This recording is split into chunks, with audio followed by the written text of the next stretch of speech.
shouldn't be hugging us first. I mean, the has to be hugged, but you're the one who did the hard work. I just said yeah. This is the Cat 4 men's crit in Elma at the nuclear power plant.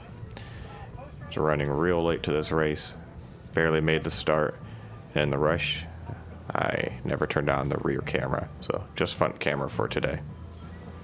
Pretty small field, 26 are registered, but only 16 were able to make it to the race due to a lot of traffic. I planned on being there an hour and a half early, and ended up getting there 12 minutes before the start. Luckily, Stan and Randy found me right before the start, pulled me aside, and Randy came up with a plan. Aaron's a lone Audi rider in this race and told Randy that he wasn't feeling too good about his sprint, so wanted to go long. So Randy told me to go with him around 3 laps to go, and Randy and Stan would hang back in the field in case we got caught, and we'd be able to respond with a sprint at the end. So that was the plan. And right before we started the race, Eric showed up. So we had 4 people on this race, plus Aaron from Audi helping us out. And this crit is around the roads of a never finished power plant. So that's we got the cooling towers in the background. It's a 4-corner crit with a little elevation. The climb's not too bad, but the descents were fun. Gave you a lot of speed going into the corners, and the corners were wide enough to take them aggressively. Although one of the corners did have some unfortunately placed manhole covers that he had to avoid. And the wind direction for this race was right to left crosswind across the start finish. So again, I pretty much went from parking lot to register to the start line. Didn't have much opportunity to even review the course, didn't know what direction we were going. So I used the first few laps just to kind of figure out what the course was like, what the good lines were, where any obstacles on the road were. So this is turn 2, nice long left-hand turn. Left side is a shorter distance, but the right side's favored due to the wind if you're in a group. That leads to the descent into turn 3, which is probably the most technical turn, just mainly because of the 2 manhole covers. There's only one good line through that turn. And we have a short little climb where you carry lots of momentum through. Another small descent into turn number 4. It's a nice wide turn, you can take it at high speed. There's some gravel on the inside, and also where the pavement meets, it's a bit of a bump. So if you hit it just right, your rear wheel will hop up. And we go into the climb, exposed area, so right to left crosswind. The left side is really favored, but there is some gravel there, so only go as far left as you feel comfortable with. As I finish this lap, Eric's up front by himself, and I moved up front just to control the pace of the race, give him a bigger gap that someone else is going to have to work hard to close down.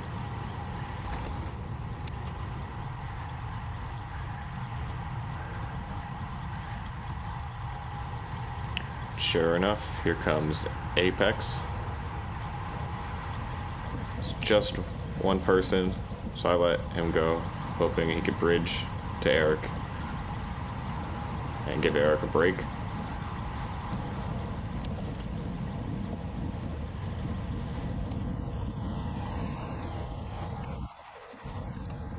And then I see Isaac come by on the left. He's got a lot of speed. I'm worried that he's gonna leave Eric behind. So I want to make sure I get up there so I can immediately counter his counterattack.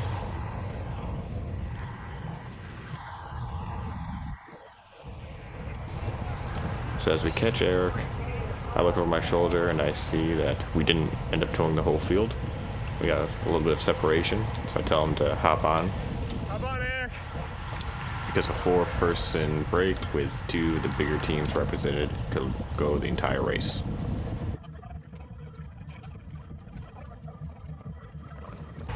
But here we get caught by the rest of the field. We're caught.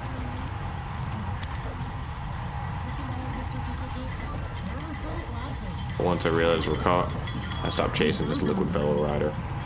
Let him go off on his own. I'll recover. So although I'm in the front, I'm actually not doing that much work. Keeping my power low, let my heart rate calm down a bit. I just want to keep that liquid fellow guy in sight. I don't want him to get too far away, but I also don't mind watching him work hard by himself. And I'm just waiting for someone else to come up over the top. And perfect timing.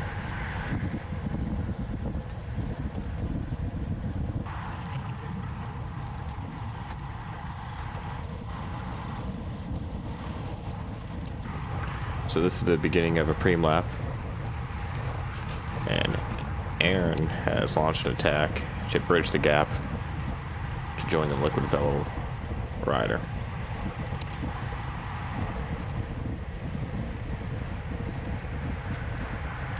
And we had a plan to work together at the end of the race, so I'm kind of treating him as a teammate. I'm not going to chase him down. So Aaron takes the preem, and the liquid fellow rider sits up, drifts back to the pack.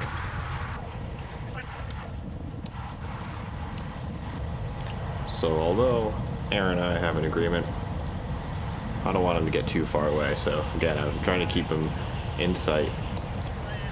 So that way, if we need to, we can bridge the gap. So Randy comes up to the front, help me out, gives me a bit of a break. Called it out. Yeah, that's someone mad that Randy came out on the inside of my turn, but as I said, Randy called it out. I knew he was coming, I gave him room.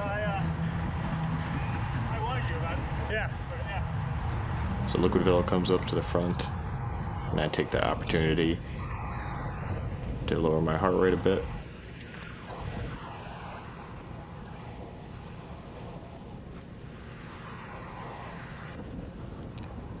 As we finish turn 3, I hear somebody pedaling hard, and it's another Liquid Velo attack.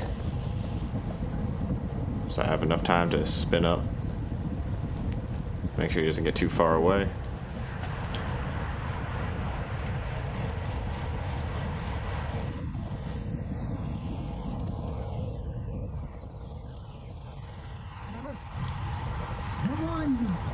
And as we finish the lap, Aaron is done having his fun at the front of the race.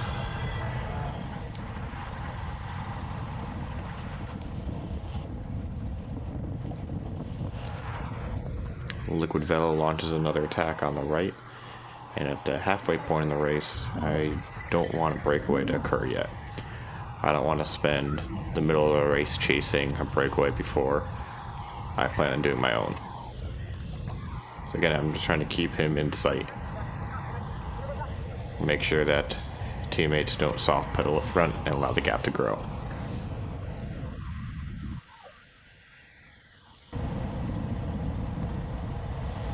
So as we finish this preem lap, I look behind me and I see that Liquid Velo teammates were soft pedaling, kind of left me in no man's land. And I also saw the Liquid Rider up front is slowing down. So I think I might be able to surprise him and take his preem while also establishing another breakaway. But it doesn't work. He's looked behind, saw I was coming, and increased his pace. And also at that time, I look behind me, I see the field. They're coming after me. What? So I decide I'll pull it back, join the group, and again save my energy for the end of the race.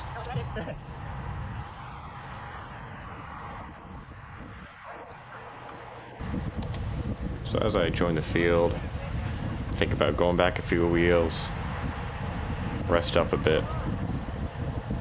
But then as we come into turn number 3, I get pushed to the outside, have to take a wide turn to avoid the manhole covers.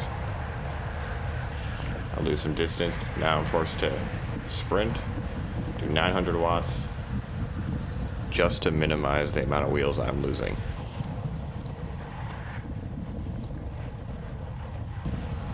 So as we finish turn 3, I'm forced to actually go up to over 1,000 watts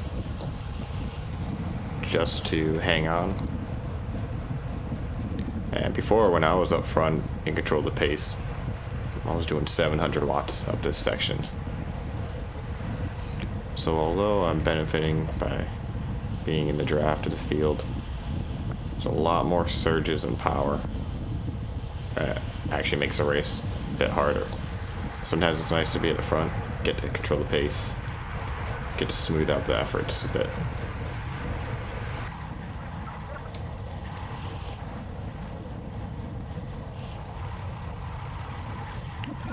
So I move up to the front of the race to control the pace after turn 3. The last few laps, we've been doing 800 or 1,000 watt efforts after the turn, and I want to try to save my legs for the break. So I go up front just to make sure that we don't have big surges in power after the turn. So Aaron passes me on the right. Looks like he's putting in a lot of effort. I'm a little confused. We still have 6 laps to go. I'm not sure what he's doing right here. I'm a little worried he's burning himself out.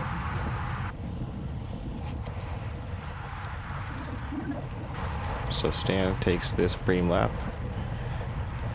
5 more laps to go of the race.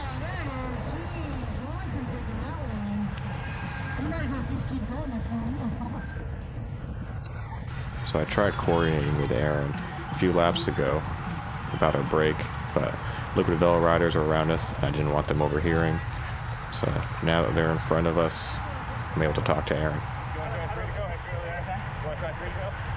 He gives me a nod of the head. Liquid Devo takes the front of the race and really increases the pace. But thankfully, got the rest of the teams in front of me. They're able to cover any moves that happens up there. It allowed me to recover and focus on the plan of starting a breakaway at the end of the race.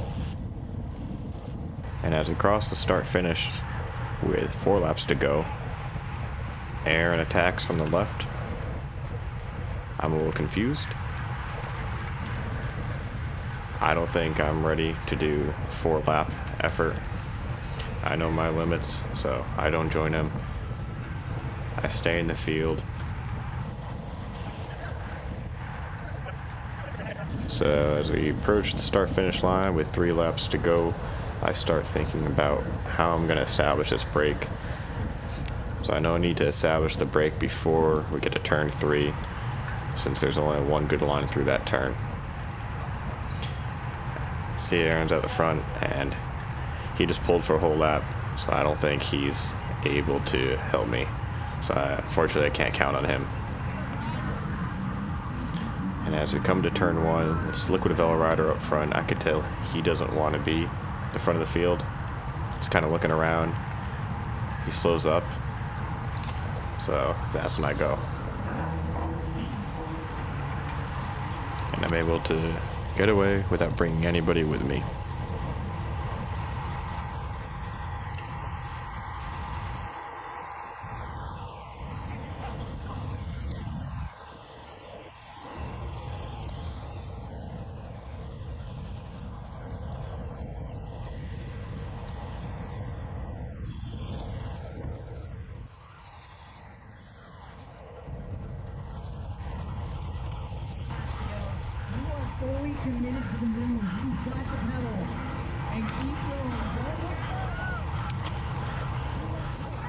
So as I finish the first lap of the break, I just start thinking of last weekend's race in Independence Valley, where I was in a solo break again. Thought I was going to win it, but dropped a chain. And what's going through my head is, I'm not going to lose this race.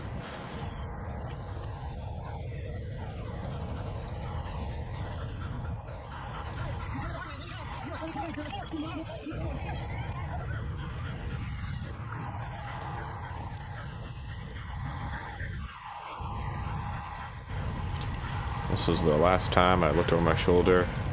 I saw the field was one turn behind. So I just put my head down, emptied the tank for this last half lap.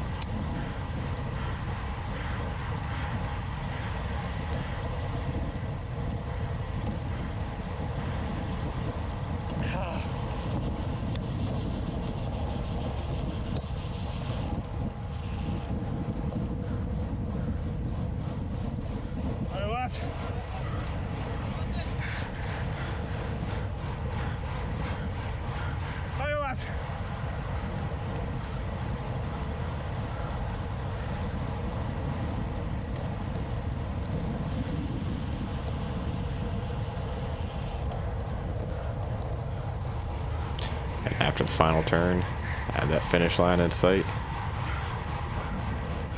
I just want to get there as quickly as I can.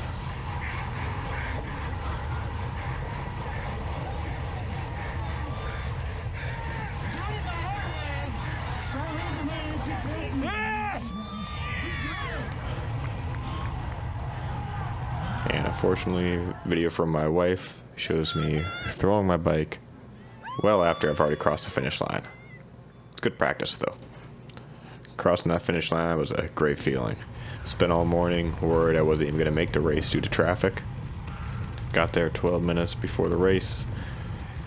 Luckily, Randy was able to come up with a great game plan. Aaron helped out by not chasing me down once he saw I was away. A couple laps before my break, Randy, Eric, and Stan went to the front. We were able to cover the attacks from Liquid Velo, which gave me the time to recover and focus on what I had to do for this race. And not only did the breakaway plan work, but Stan also sprinted and was able to get second.